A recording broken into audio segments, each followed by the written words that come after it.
My pickaxe hit something in the abandoned mine, not rock, not gold, but a sealed box that pulsed with a primordial beat. What was inside had been sleeping for millennia, and I just woke it up. They always tell you to respect the old shafts. Out here in the hollers, where the mountains have more wrinkles than a great-grandmother's hands, that's not just advice, it's gospel. The earth remembers, they say. It holds grudges. And the old number 7 shaft of the Black Creek mine, well, it had more grudges than most. My name is Jack. I'm a miner, but not the kind you see on TV with a big corporation and shiny new equipment. I'm what they call a wildcatter, a small timer with a leased claim, a rusty Ford pickup, and a debt that felt as deep as the mountain itself. My wife, Sarah, she believed in me. She'd pack my lunch every morning, a thermos of black coffee, and a kiss on my cheek that was meant to last me through the lonely hours underground. It was that belief that pushed me, that made me take risks I knew I shouldn't. The Black Creek mine had been played out for 50 years, its main veins stripped bare. All that was left were the forgotten corners and the dangerous collapsed tunnels that the big companies had written off. The old number 7 was the most infamous of them all.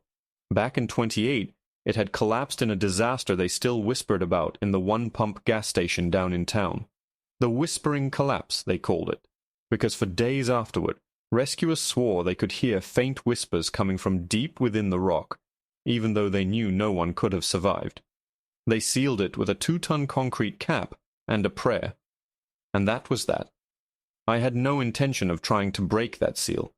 I'm not crazy, and I'm not suicidal. But geological surveys, even the old faded ones I'd bought off a retired prospector, showed a potential feeder vein branching off near number 7. It was a long shot, a sliver of coal, and maybe, just maybe, a pocket of something more valuable that the old-timers had missed. It was on the edge of my claim, in a steep, overgrown gully that was a nightmare to get to. No one had bothered with it for decades, which is exactly why I was interested. The best finds are always in the places no one else wants to look. For 2 weeks, I worked that gully.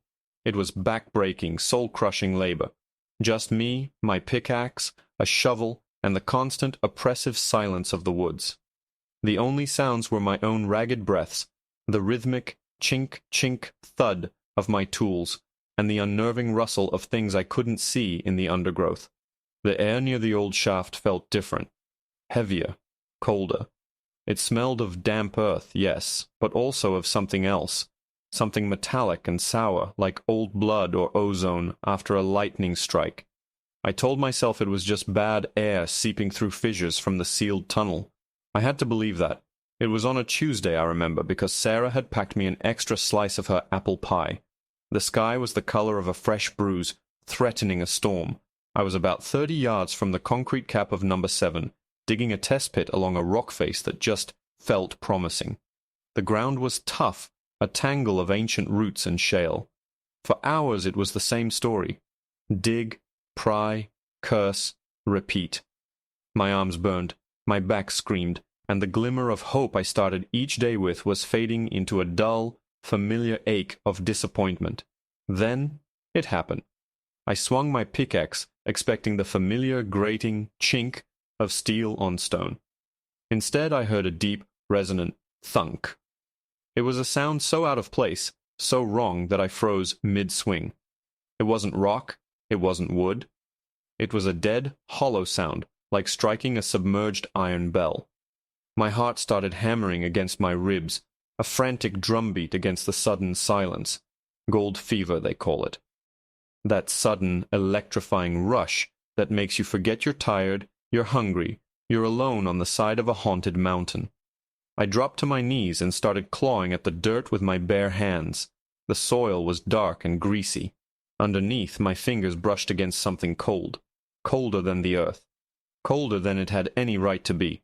I grabbed my shovel and began to dig with a frenzy I hadn't felt in years. The storm clouds were rolling in faster now, casting the gully in a gloomy, premature twilight. The wind began to pick up, and I swear to you, it sounded like it was whispering my name. Jack! I shook my head, blaming the wind, the exhaustion. I focused on the digging. Slowly an edge was revealed. It was dark iron, pitted and black, with no sign of rust. An hour later, I had uncovered the top of it. It was a chest, or a box, about 3 feet long and 2 feet wide. It wasn't a treasure chest like in the movies. There was no ornate carving, no fancy locks.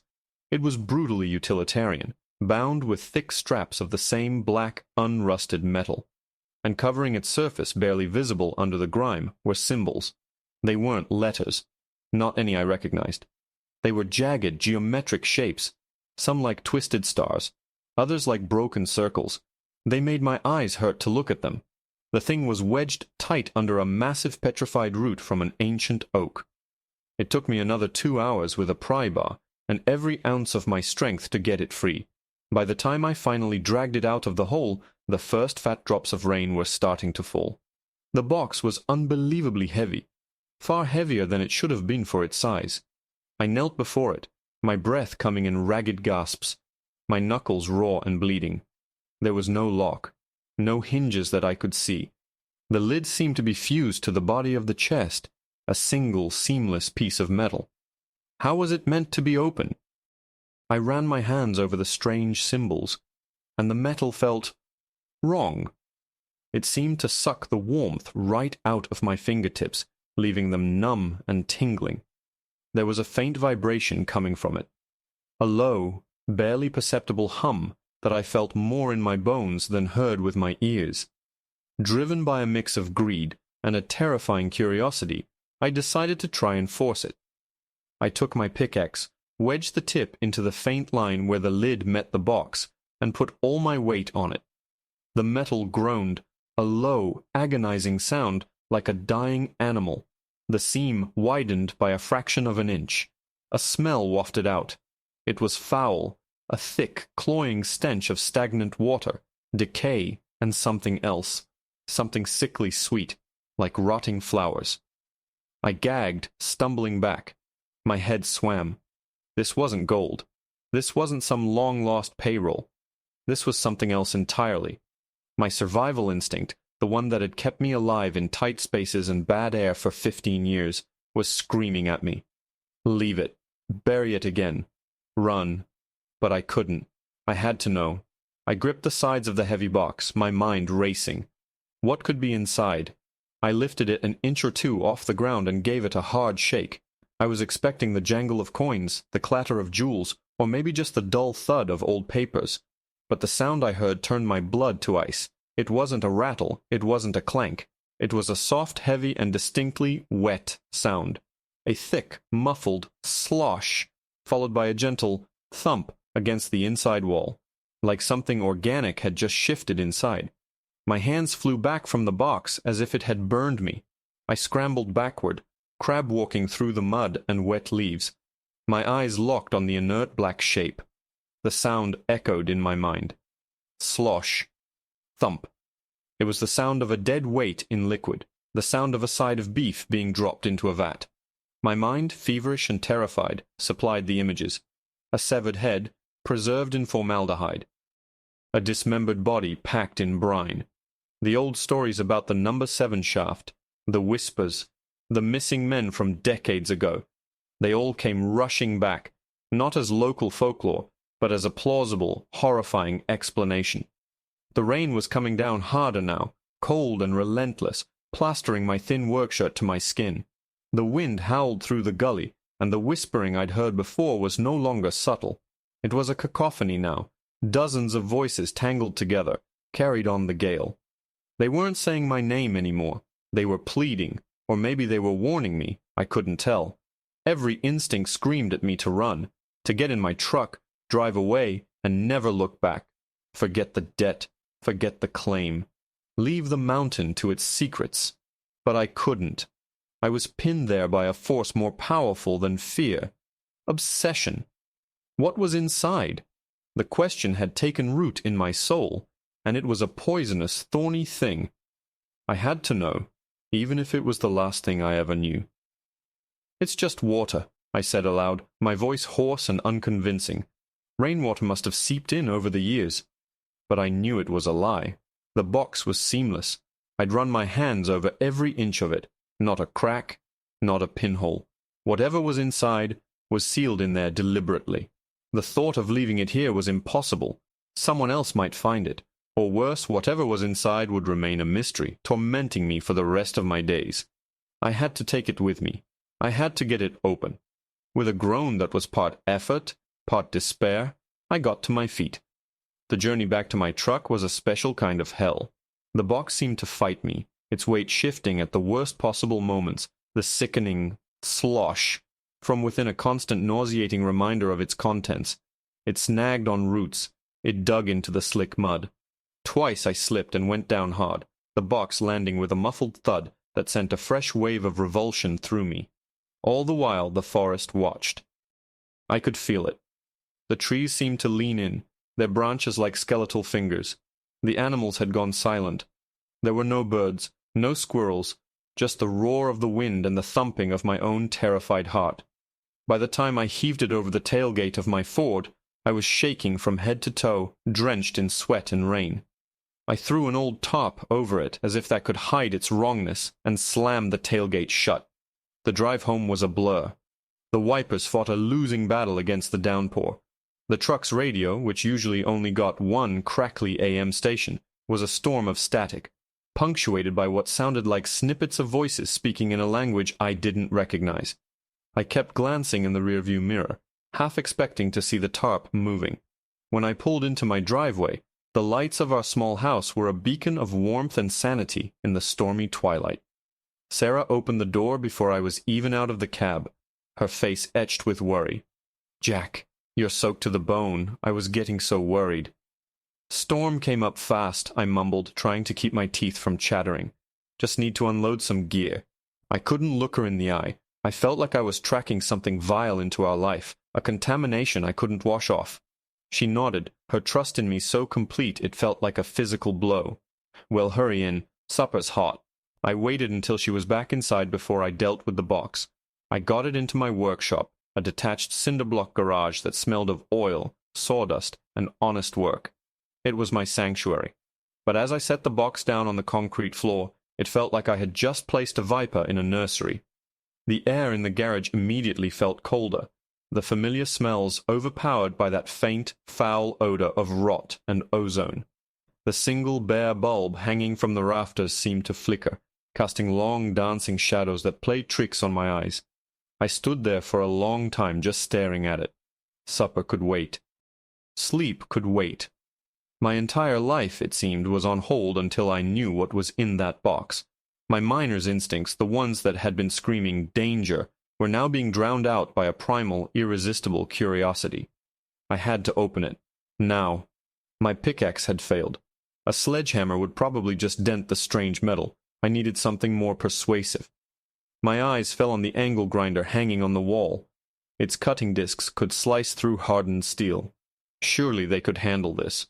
I put on my safety goggles and leather gloves, the mundane preparations feeling absurd in the face of the cosmic dread coiling in my stomach. I plugged in the grinder, and its high-pitched whine shattered the oppressive silence. I took a deep breath, knelt, and touched the spinning disc to the faint seam on the box. The shriek that followed was not the sound of metal being cut. It was a piercing, organic scream that vibrated through the tool, up my arms and into my teeth. Bright orange sparks showered the floor, but they weren't normal sparks. They seemed to hang in the air for a moment too long, twisting into those same jagged, star-like symbols that covered the box before fizzing out. The smell intensified 100-fold, a gut-wrenching wave of decay that made me gag. But I saw a line forming, a shallow groove in the black metal. It was working. I pressed harder, my knuckles white, my whole body trembling with a mixture of terror and exhilaration. The screaming from the box got louder, higher, until it sounded like a chorus of damned souls.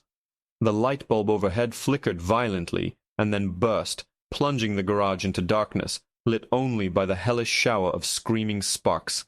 I didn't stop. I couldn't. I was a man possessed. I cut and cut, following the seam, my world reduced to the screaming metal and the blinding sparks. Then, with a final, agonizing groan, the grinder cut through the last section. The screaming stopped. Silence rushed back in. Absolute, and terrifying. I tossed the grinder aside. My hands were shaking so badly I could barely function. I fumbled for my heavy-duty crowbar. My heart was a jackhammer in my chest. I jammed the tip of the crowbar into the fresh cut and threw all my weight onto it. There was a moment of resistance, a deep, groaning tension. And then, with a sound like tearing flesh and wet suction, the lid gave way. It opened with a sickening "Schloop!" and a rush of frigid, foul air that stank of the grave. I stumbled back, gasping, my flashlight, my good maglite, falling from my belt and rolling across the floor. I snatched it up, thumbed it on, and pointed the beam into the dark opening. The beam cut through the swirling vapor. The inside of the box wasn't filled with treasure or bones. It was coated, lined, with a thick pulsating black sludge that seemed to absorb the light. It moved, swirling slowly like crude oil, but with a horrifying biological rhythm. And nestled in the center of this living ooze, resting on a bed of the stuff, was a heart. It was the size of a bull's, but it wasn't made of flesh. It was a complex, crystalline structure, carved from a material like polished obsidian. It was covered in impossibly intricate facets and channels, and through its dark, translucent surface I could see veins. Veins of a dull, smoldering red light, pulsing slowly, softly. In time, with a beat I could feel in the concrete beneath my feet.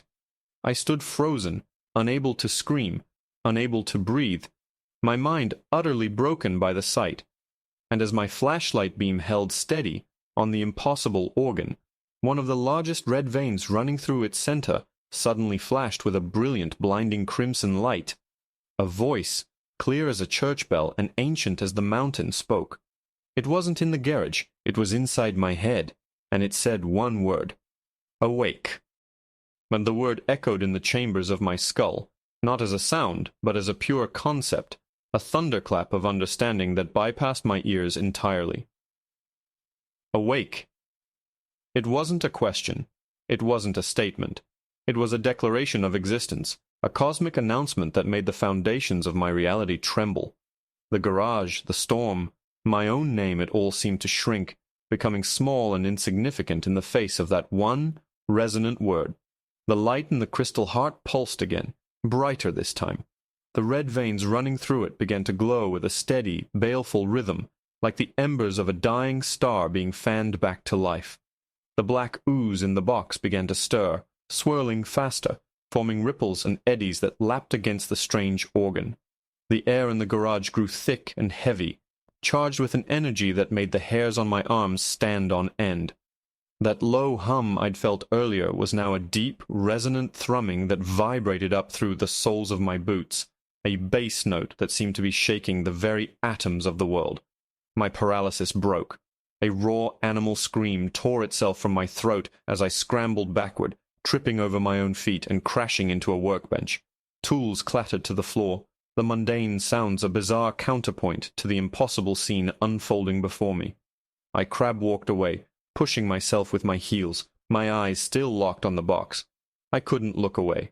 It was like staring into the heart of a supernova, terrifying, yet utterly captivating. The voice in my head spoke again.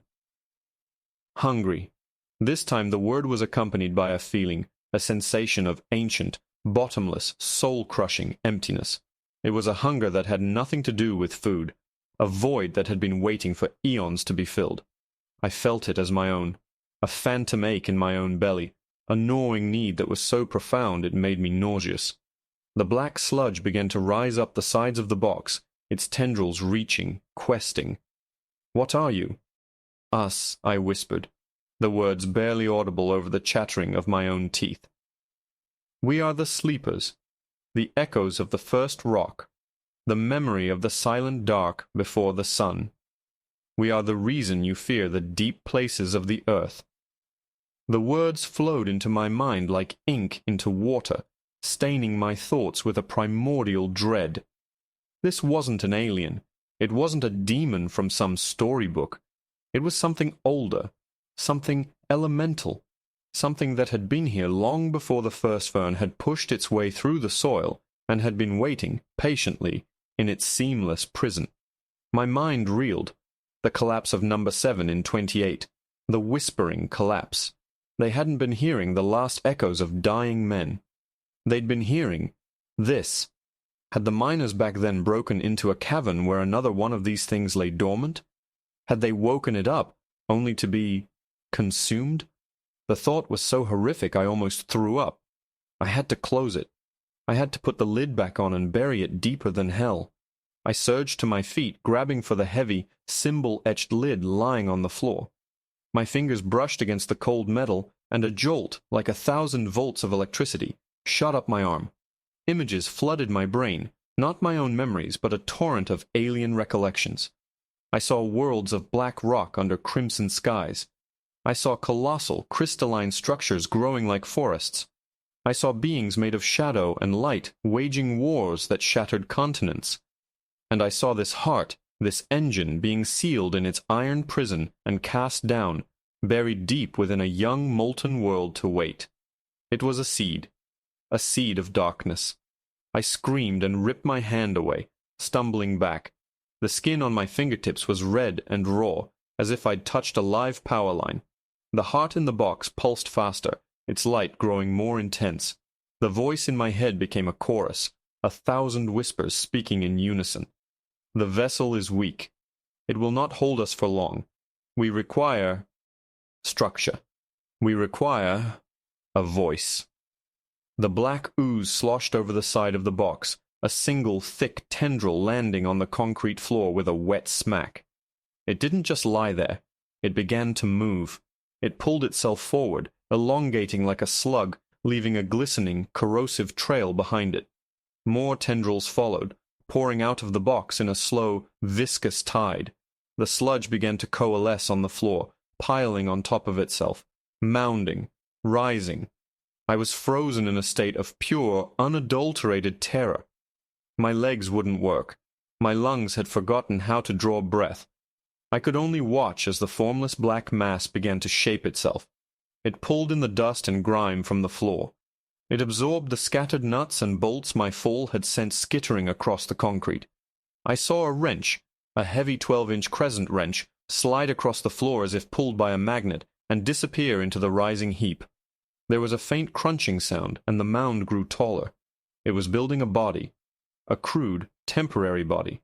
2 long, thin arms formed first, their ends tapering into razor-sharp points. A torso began to take shape, broad and inhuman. Then a head, oblong and featureless, swiveled towards me. There were no eyes, but I felt its gaze. A cold, analytical presence that was studying me, measuring me, seeing straight through my flesh and into the frantic, terrified flutter of my soul. You woke us. You will serve. No, I choked out, finding my voice at last. Get away from me.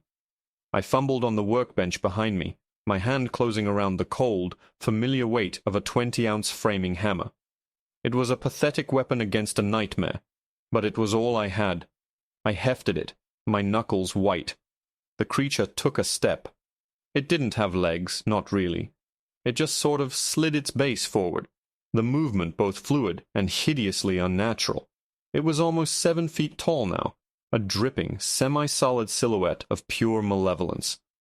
The light from the heart in the box was projecting through it, so I could see the vague shapes of the tools it had absorbed suspended within its dark form, like fossils in tar. "I'll kill you," I screamed, the words sounding childish and futile. The featureless head tilted. "Kill? You cannot kill the earth. You cannot kill the dark. We are forever. You are a flicker, a brief warmth, and you are food." It raised one of its pointed arms. The tip began to sharpen, to extend, hardening into a black, needle-like spike that glistened in the pulsating red light. It was aiming for me. It was going to impale me, absorb me, add my bones and blood and memories to its monstrous form. My mind finally snapped back into gear. Not flight. Fight. Sarah. I had to protect Sarah. I had brought this thing here. I had to be the one to end it. I glanced wildly around the garage. Fire. It had to be fire. My gaze fell on the red can of gasoline I kept for the lawnmower. With a strangled cry, I lunged for it, grabbing the can just as the creature lunged at me. The black spike shot past my head, missing me by inches and burying itself 6 inches deep into the cinder-block wall behind me. The sound was like a rifle shot. I didn't hesitate. I unscrewed the cap of the gas can as I scrambled away, splashing the flammable liquid all over the concrete floor, dousing the creature's base, soaking the workbench. The thing wrenched its arm from the wall with a shriek of grinding stone and turned its full attention on me.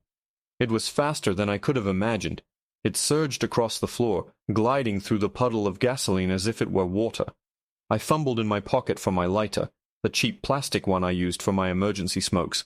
My thumb flicked the wheel. Once, twice. The flint was wet. No spark. The creature was almost on me, its other arm raised, its tip already morphing into another deadly spear. The smell of gasoline was overpowering, a toxic perfume heralding my own cremation. But it was the only chance I had. My thumb flicked the wheel one last time, a desperate, frantic motion. A tiny, weak spark flew. It seemed to hang in the air for an eternity before it dropped toward the gas-soaked floor. And then I heard a sound from outside the garage, the unmistakable click of the back door of the house opening. "Jack? Is everything all right?" I heard a crash. It was Sarah's voice. She was coming to see what the noise was. She was walking right into this. The sound of Sarah's voice hit me harder than any physical blow. It was a pinprick of pure, loving reality in a swirling vortex of insanity. My blood ran cold, a fear far deeper and more primal than the one I felt for myself seizing my heart. She couldn't see this. She couldn't be a part of this. The creature paused, its featureless head swiveling toward the sound of her voice, its alien intelligence processing the new stimulus. In that fractional moment of hesitation, I saw my only chance. It wasn't about saving myself anymore. "Sarah, stay back. Get out of the house. Run," I roared, my voice cracking with desperation. I didn't wait to see if she'd listen. I threw the useless lighter at the creature's head and launched myself not away from it, but sideways, toward the open box. My objective changed in a heartbeat. I couldn't kill it. But maybe, just maybe, I could put it back to sleep. The spark I'd flicked hadn't caught. The air was thick with fumes, a time bomb waiting for a fuse. But for now, it was inert. The creature, ignoring my pathetic projectile, turned back to me, its movements now filled with a clear, murderous intent. The voice in my head was a furious hiss. "You will not deny us the new vessel." I scrambled on my hands and knees, my fingers closing around the cold, heavy lid. As soon as I touched it, the torrent of alien images flooded my mind again, dying stars, screaming nebulae, the cold silence between worlds. I gritted my teeth against the psychic assault, ignoring the pain that felt like needles being driven into my brain. I had to lift it.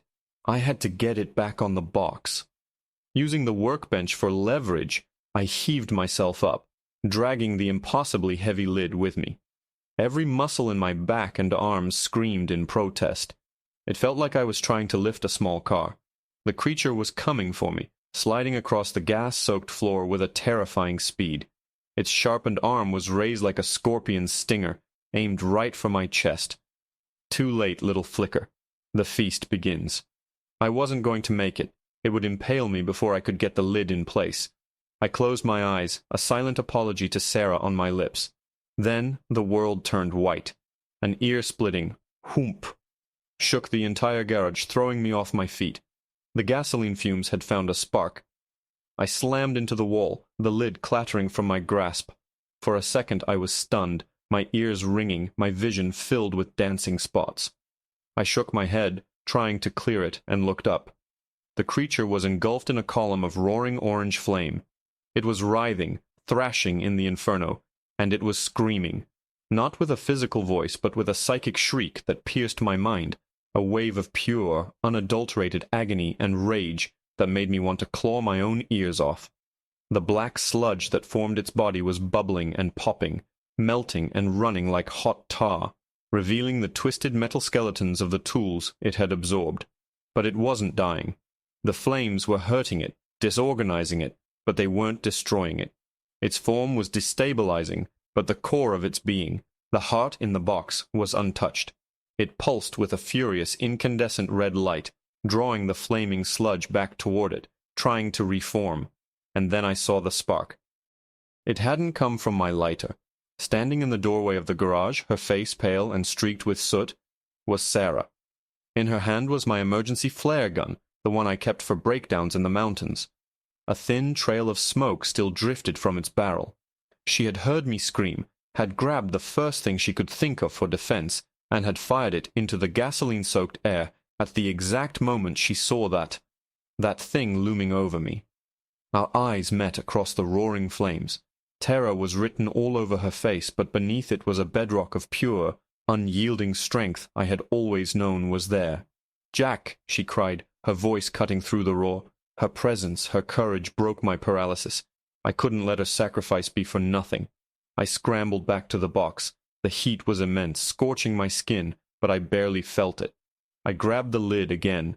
The psychic noise from the heart was a chaotic storm of pain and fury, making it almost impossible to think. I focused on one thought, one image: Sarah's face.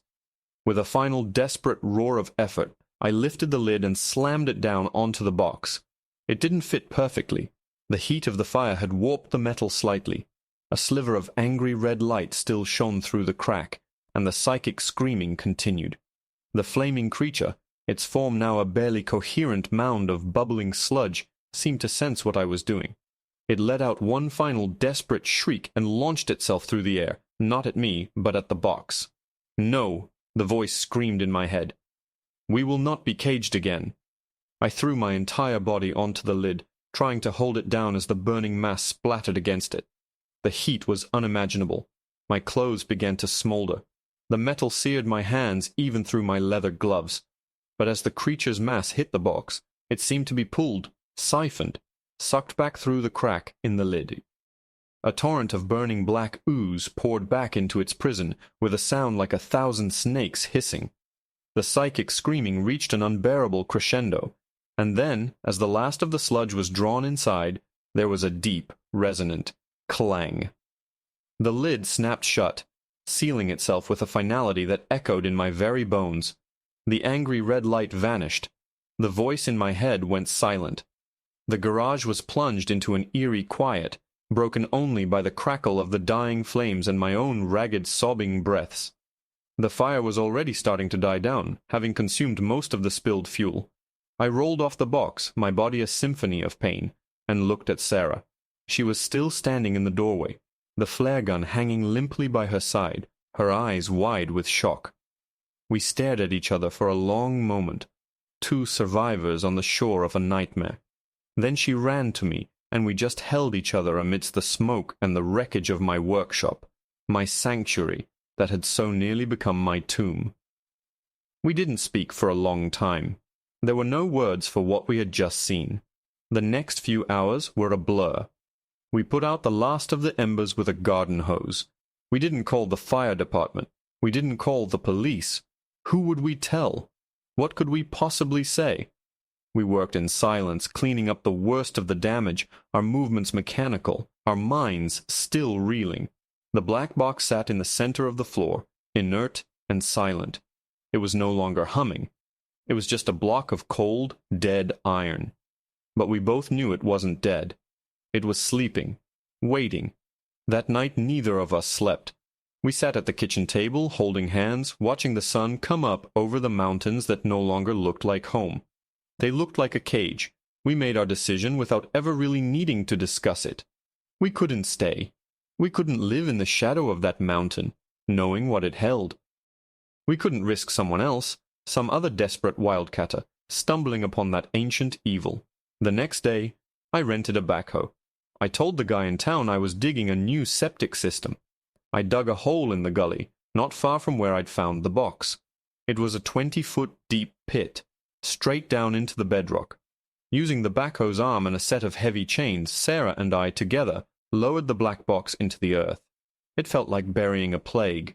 Then I mixed a dozen bags of concrete by hand and poured them over the top, creating a new seal, thicker and deeper than the one the old miners had made for number 7. As the last of the wet concrete smoothed over, I felt a semblance of peace settle over me for the first time in 2 days. It was done. Buried again. Forgotten.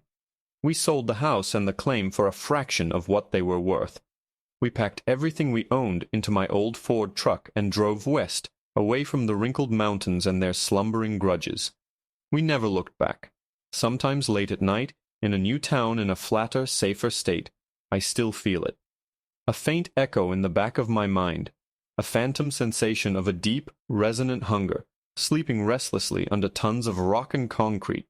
The earth remembers, the old-timers used to say. I know now that it's true, and I know that some things, some deep, dark things, are better left buried, because we are just flickers, brief warmth in an old, cold darkness. And the darkness is patient. It has all the time in the world.